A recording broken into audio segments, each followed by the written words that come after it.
The cathedral was silent, 600 guests, white roses, crystal chandeliers. Everything was perfect. The vows were spoken. The priest smiled and said, "You may now kiss the bride." She leaned in. She tilted her chin. She closed her eyes. But he stepped back, in front of everyone. Then he leaned close to her ear and whispered, "My heart belongs to someone else." The first 3 rows heard it. A gasp rippled through the church. The bride stood frozen, lips still parted, bouquet trembling in her hands. He turned and walked away from the altar, but here's the thing. No one in that room knew the real reason behind those words, not even her. The cathedral was silent, the way only sacred places can be, heavy with breath and expectation, the kind of silence that presses against your chest. 600 guests filled the pews of St. Bartholomew's in Midtown Manhattan, draped in designer gowns and Italian wool, their faces arranged in careful expressions of admiration. Crystal chandeliers cast fractured light across marble floors. White roses climbed the altar in cascading arrangements that had taken 3 florists an entire week to complete. Amy Reed stood at the end of the aisle in a gown that cost more than her mother's house, her fingers trembling around a bouquet of peonies. She was 24 years old. She was about to marry a man she had met exactly 3 times. Max Green waited at the altar. He stood the way he always stood, perfectly still, shoulders squared, a jaw set like it had been carved from something harder than bone. He was 34, tall, dark-haired, with the kind of face that women noticed and men instinctively feared. His eyes were the gray of winter storms, and they held the same warmth. The organ swelled. Amy walked. Her father's arm was rigid beneath her hand, his grip too tight, and she could feel the faint tremor in his wrist. He was afraid. Everyone in this cathedral was afraid of the man waiting at the end of this aisle, including the priest. The vows were spoken. Max's voice was low and steady, mechanical, as though he were reading terms of a contract. Amy's voice shook, but she made it through. She told herself this was enough. She told herself she could learn to live beside this man, in his world, behind his walls. And then the priest said, "Han, you may now kiss the bride." Amy turned to face him. She looked up into those storm-gray eyes and saw nothing. No warmth, no anticipation, no recognition that this moment was supposed to mean something. But she leaned in anyway. She rose slightly on her toes, tilted her chin, and moved toward his lips. Max pulled away, not subtly, not with a polite turn of the cheek. He stepped back, a full, deliberate step, and the space between them became a canyon. 600 people watched it happen. 600 pairs of eyes widened in unison. Then he leaned close to her ear, so close she could smell the cedar and smoke on his skin, and he whispered, "My heart belongs to someone else." His voice was barely audible, but in the acoustics of that cathedral, the words carried. The first 3 rows heard it clearly. What a gasp rippled outward like a stone dropped in still water. Amy didn't move. She stood there with her lips slightly parted, her bouquet clutched against her chest, and she felt something inside her crack, not break, not shatter, but crack, the way a foundation cracks before a building knows it's in trouble. Max turned from the altar and walked down the aisle. His men fell into step behind him like shadows. The reception would proceed. The marriage was legally binding, but everyone in that cathedral understood the same truth. This was an arrangement. Nothing more. The Green estate sat on 12 acres in the hills above the Hudson, a fortress of stone and iron disguised as a mansion. Amy arrived in the back of a black SUV, still in her wedding dress, still wearing the diamond earrings Max's people had delivered to her hotel room that morning. A gift with no card. A housekeeper named Dolores met her at the door. She was a stout woman in her 60s with kind eyes and careful hands, and she led Amy through hallways that smelled of wood polish and old money. "Your room is this way, Mrs. Green." "My room," Amy repeated. "Yes, ma'am. Mr. Green's quarters are in the east wing." Separate wings. Amy almost laughed. She had expected distance, but this was architectural. The room was beautiful.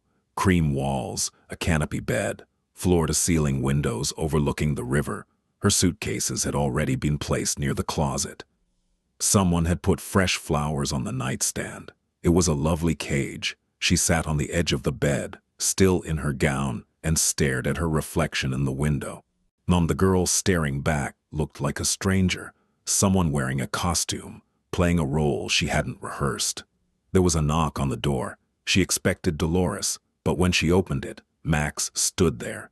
He had changed into a dark shirt, sleeves rolled to the elbows, and for the first time she noticed the tattoo that climbed from his wrist and disappeared beneath the fabric. "I want to be clear about something," he said.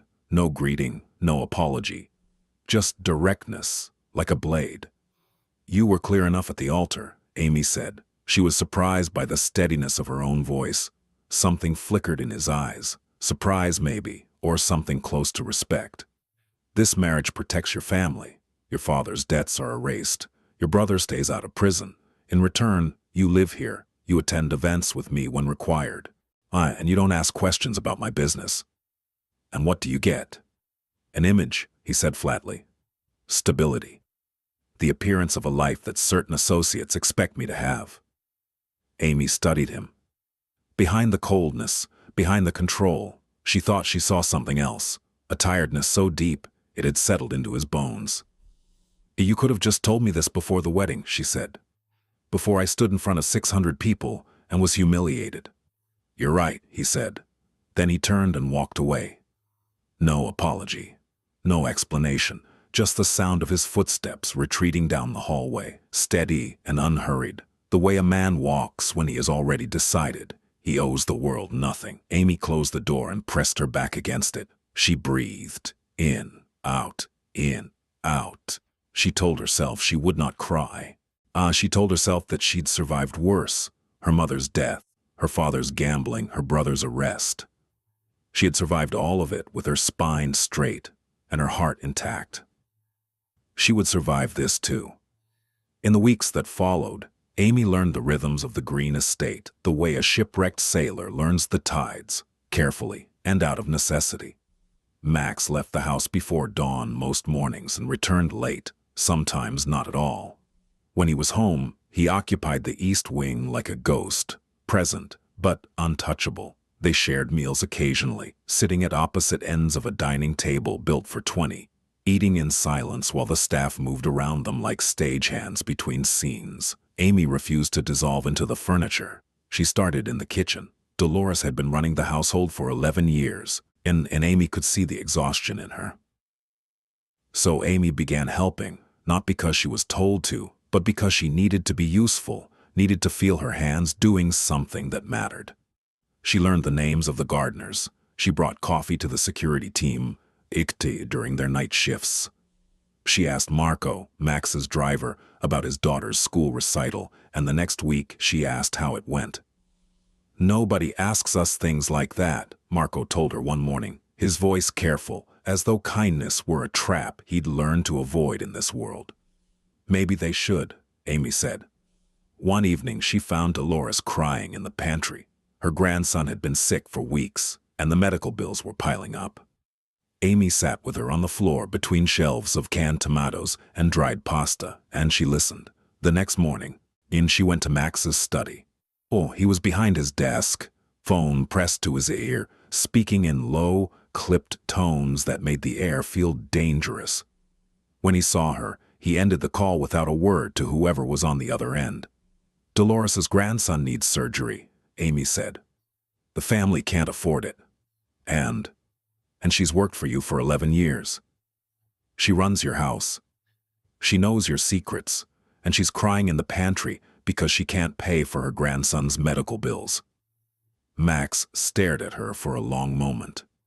His expression didn't change, but something shifted behind his eyes, a recalculation, like a machine adjusting to unexpected input. "I'll handle it," he said. The surgery was scheduled within 48 hours. Top hospital. Best surgeon. Everything covered. Dolores wept when she found out.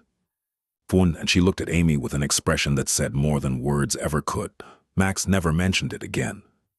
But Amy noticed that later that week, he came to dinner on time. He even said good evening when he sat down. It was almost nothing.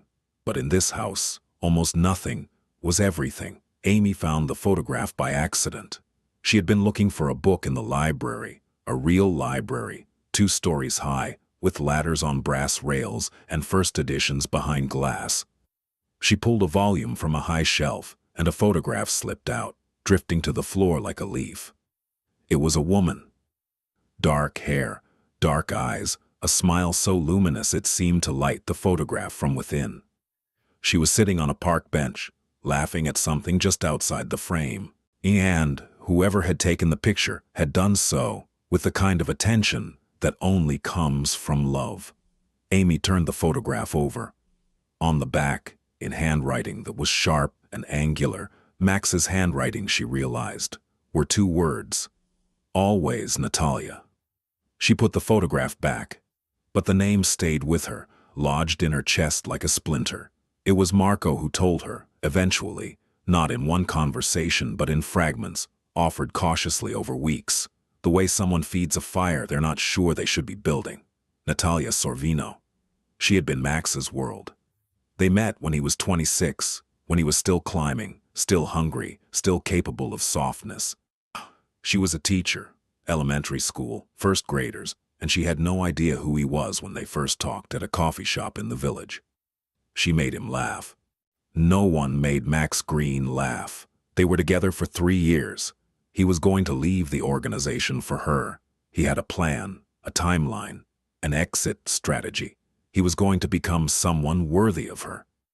Then, a rival family found out about her. Marco's voice went quiet when he reached this part of the story, and Amy understood that some details would never be spoken aloud. What she pieced together was this. Natalia was taken to send a message. Max got her back, but not in time. She died in a hospital 3 days later, and something in Max died with her. He blames himself, Marco said. He believes loving her is what killed her. And since then, he's made sure that no one gets close enough for it to happen again. Amy sat with this knowledge for days. She carried it carefully, the way you carry something fragile through a dark room. And she didn't bring it up with Max. She didn't try to discuss it, or analyze it, or offer comfort. She simply understood in a way that changed the shape of everything she saw. The coldness wasn't cruelty, it was armor. The distance wasn't indifference, it was fear.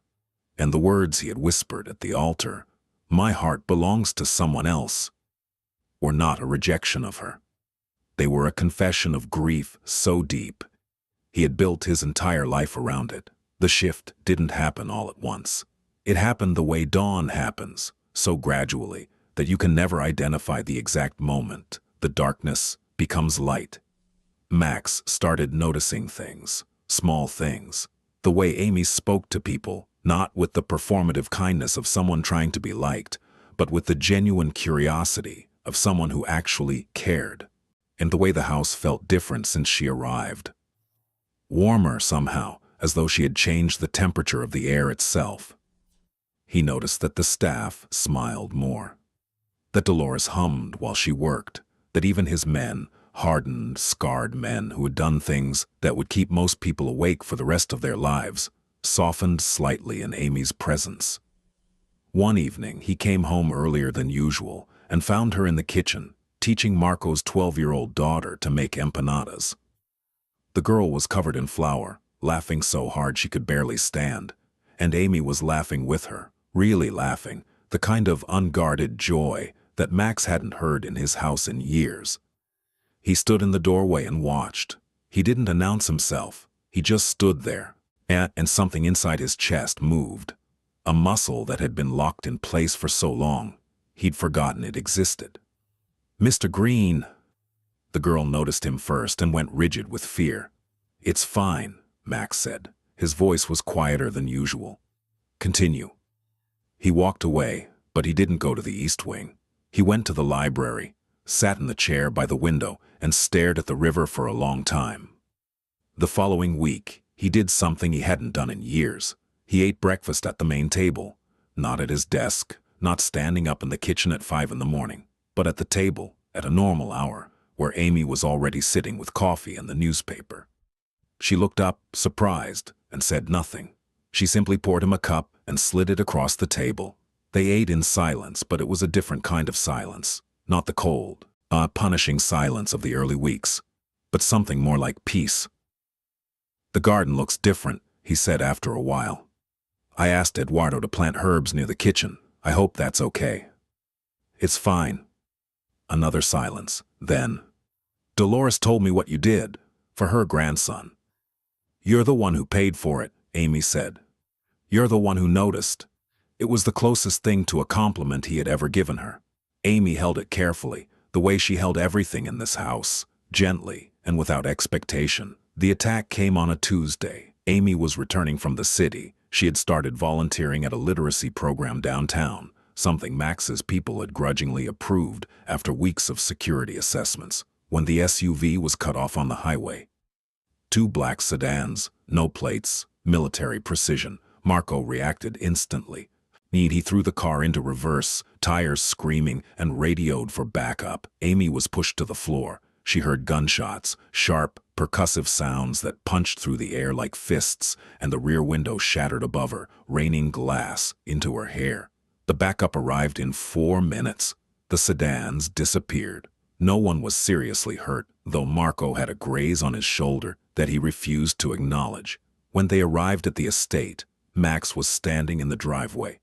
His face was stone, but his hands were shaking. Amy had never seen his hands shake. He didn't speak to her immediately. He spoke to his men, rapid, commanding, dangerous. Orders were given, phone calls were made. The machinery of his world lurched into motion with terrifying efficiency. It was hours later, well past midnight, when he came to her room. She was sitting in the armchair by the window, a blanket around her shoulders, still picking glass from her hair. "Are you hurt?" His voice was tight, controlled, but beneath it was something raw. "I'm fine." "You're not fine. You have glass in your hair." "Then I'm mostly fine." He crossed the room and sat on the edge of her bed, closer to her than he had been since the altar. She could see the tension in his jaw, the way the muscle worked beneath the skin. He was furious, not at her, but at the situation, at the world, at the enemies who had dared to touch something that existed within his sphere of protection. "This is what I am," he said quietly. "This is the world I live in. People around me get hurt. People around me." He stopped. The sentence had a destination he couldn't reach. "I know what you're going to say," Amy said. "What, you're going to say that this is why you keep everyone at a distance, that caring about someone is a liability, that what happened today proves you were right to build walls." He looked at her, and for the first time, his guard was down. Not completely, not all at once, but enough that she could see the man behind the mask. He looked exhausted, and he looked haunted. He looked like someone who had been carrying a weight so heavy that his body had molded itself around it. "It does prove it," he said. "No," Amy said gently. "Well, it proves that your world is dangerous. It doesn't prove that you have to face it alone." He said nothing. He sat there for a long time, and then he stood and walked to the door. But before he left, he paused. "I'm glad you're safe," he said without turning around. The door closed. Amy pressed her hand to her chest and felt her heart hammering against her ribs, and she realized with a clarity that took her breath away that she was beginning to feel something for this broken, impossible man. 3 days after the attack, Max invited Amy to his study. It was the first time she had been inside the room. It was dark, paneled in mahogany, lined with books he had actually read.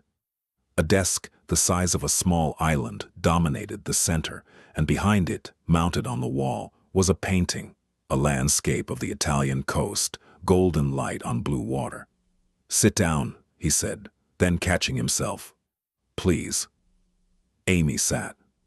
Max remained standing by the window, his back to her, his silhouette framed against the evening sky. "Her name was Natalia," he said. Amy didn't tell him she already knew. She simply listened. And he spoke for nearly an hour.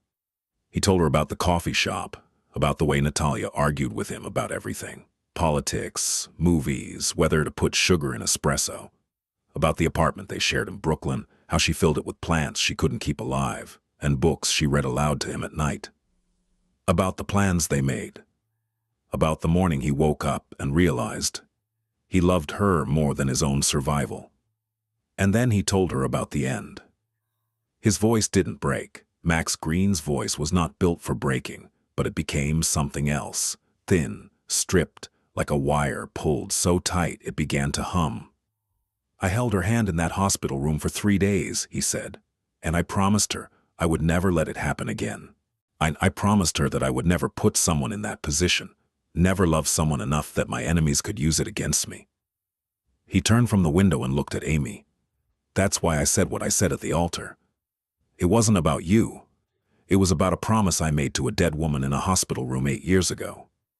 Amy felt tears on her cheeks, but she didn't wipe them. She let them fall. Max, she said softly, keeping that promise doesn't honor her. It just means her death controls you forever. He flinched. It was barely visible, a micro movement that most people would have missed entirely, but Amy saw it, and she understood that she had touched something that no one had been allowed to touch in years. She loved you, Amy continued. And if she loved you, she wouldn't want this. She wouldn't want you locked in a house full of people who are afraid of you. Married to a stranger you can't even look at, living like you're already dead. The room was so quiet she could hear the clock ticking on the mantel. You don't know what she would have wanted, Max said, but his voice had no edge. It was just sound, just words falling into the space between them like stones into water. Maybe not, Amy said. But I know what you deserve. And it's more than this. She stood and walked to the door. She paused, just as he had paused at her door 3 nights ago. Thank you for telling me, she said. Thank you for trusting me with her.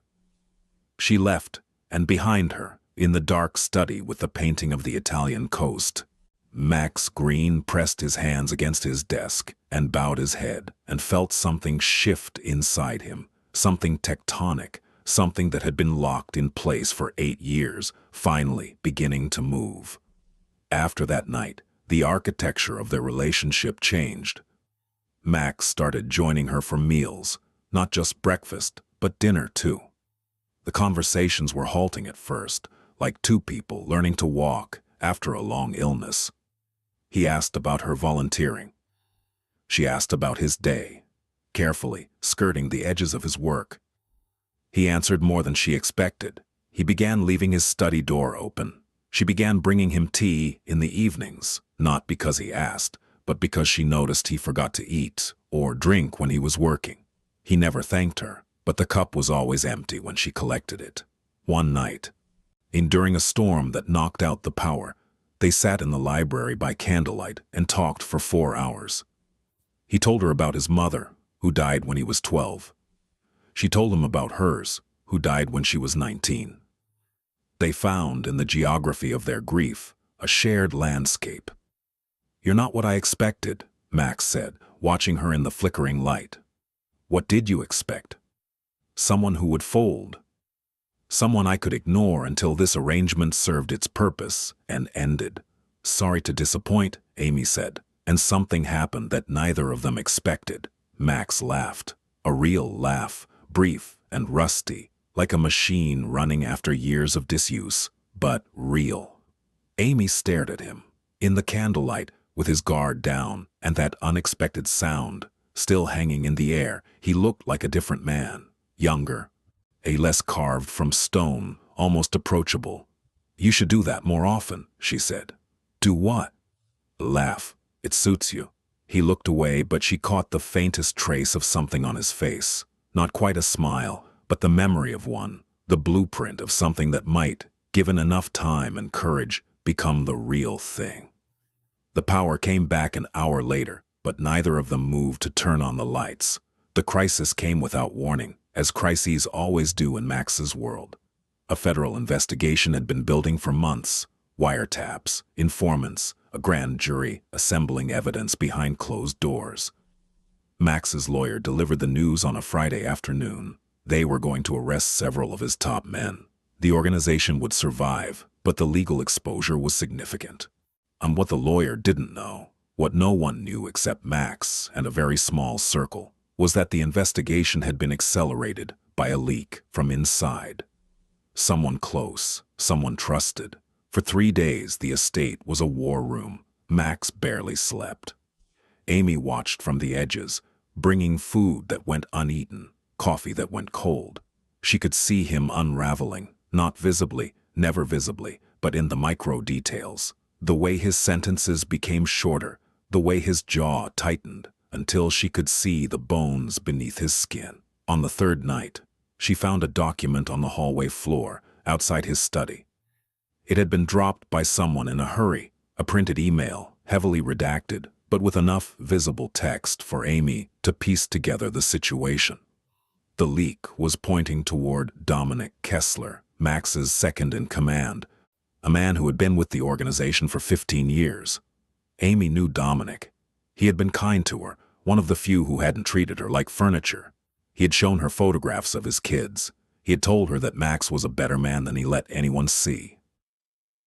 She also knew what happened to people in Max's world who were identified as Lex. She didn't sleep that night. She sat in her room and weighed what she was about to do. Understanding the risks, understanding that it could destroy everything. The fragile trust she had built with Max, the precarious safety of her position in this house, maybe even her life. In the morning, she went to Max's study.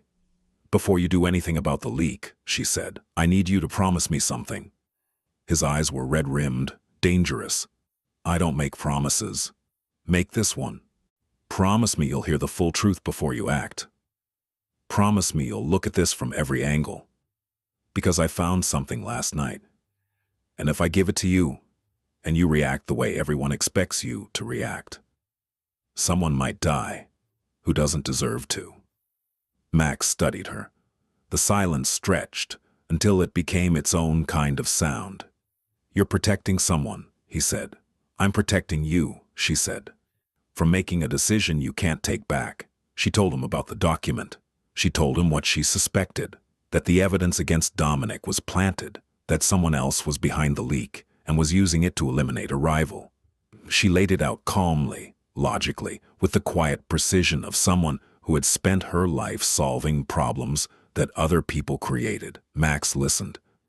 When she finished, he picked up the phone and made 3 calls. Within hours, the truth emerged. The real leak was a lower-level operative named Salazar, who had been feeding information to the feds in exchange for a reduced sentence on unrelated charges. He had planted evidence against Dominic to cover his tracks. Dominic was cleared. The situation was handled. Late that night, Max found Amy in the garden. She was sitting on the bench near the herbs she had planted, wrapped in a coat, looking at the stars. "You risked everything today," he said. "It was the right thing to do.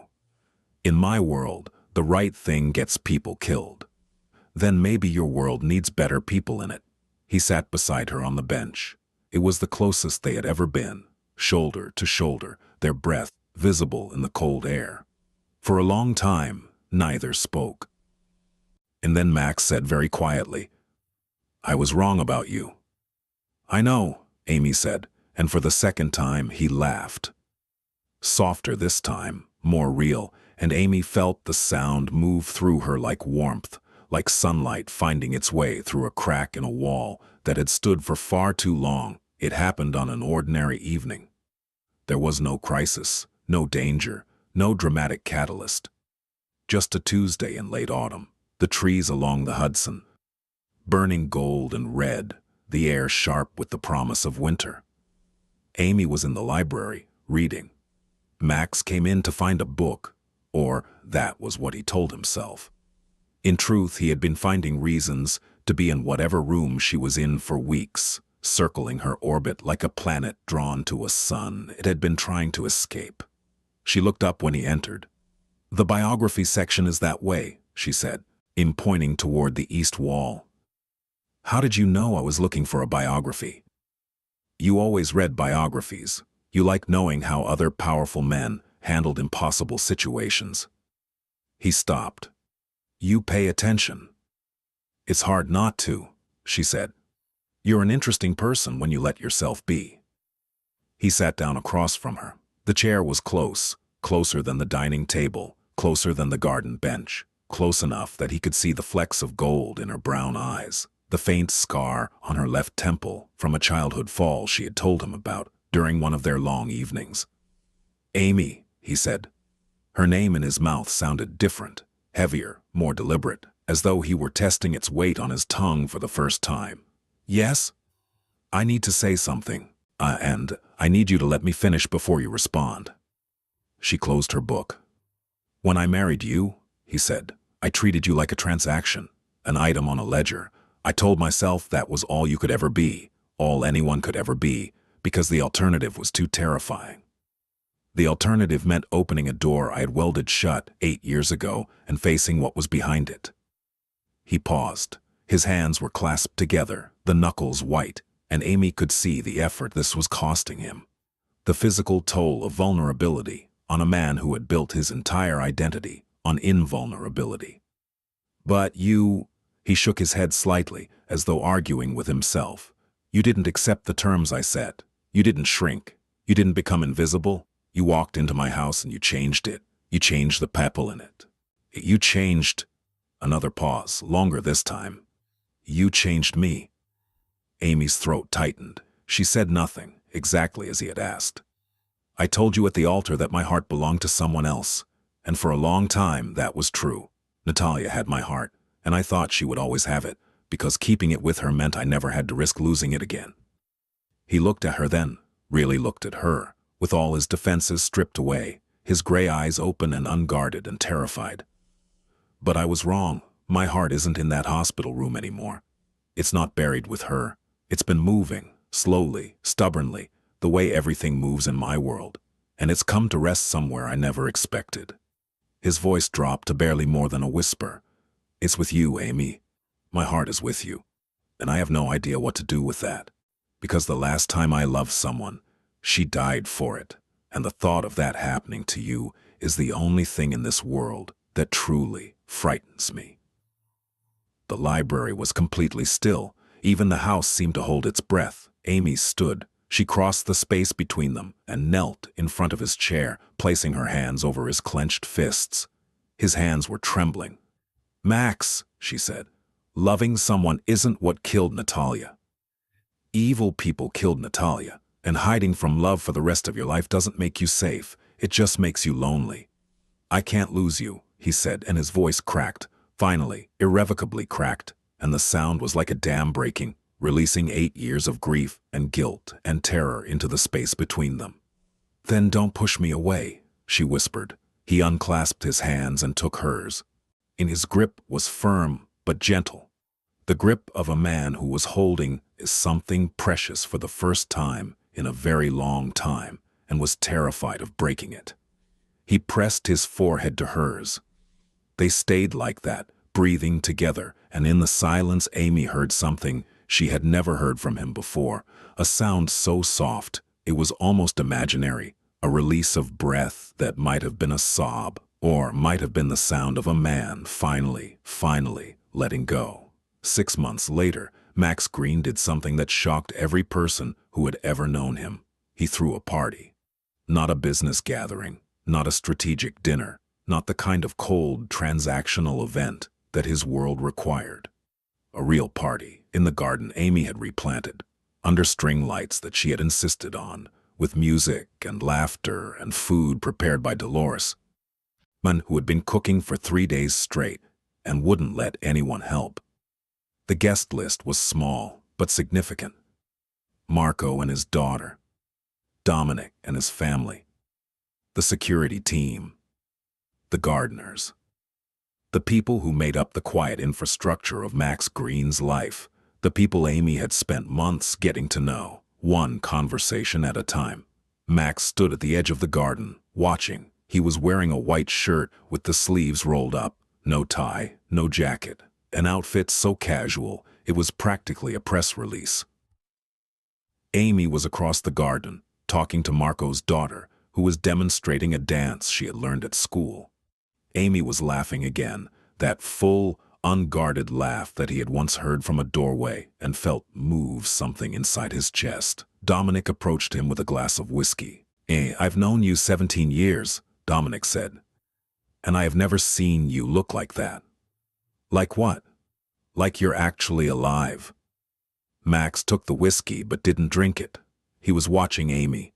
She caught his eye across the garden and smiled at him, a private smile, the kind that contains entire conversations, and he felt it land in his chest like a key, turning in a lock. Later, when the music was winding down and the candles were guttering in their holders, Max stood in the center of the garden and asked for everyone's attention. The conversations died away. Eyes turned toward him, cautious, curious, still carrying the residual wariness that came with being in Max Green's orbit. Amy stood near the rose bushes, watching him with an expression of surprise.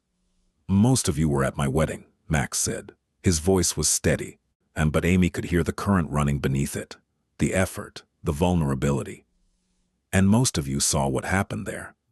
I made a choice that day to keep my heart locked away, because I believed that was the only way to survive in this world." He looked at Amy. "I was wrong." He crossed the garden and stood before her. The string lights cast a warm glow on his face, and for the first time, Amy saw no trace of the mask, no armor, no walls, no distance, just the man.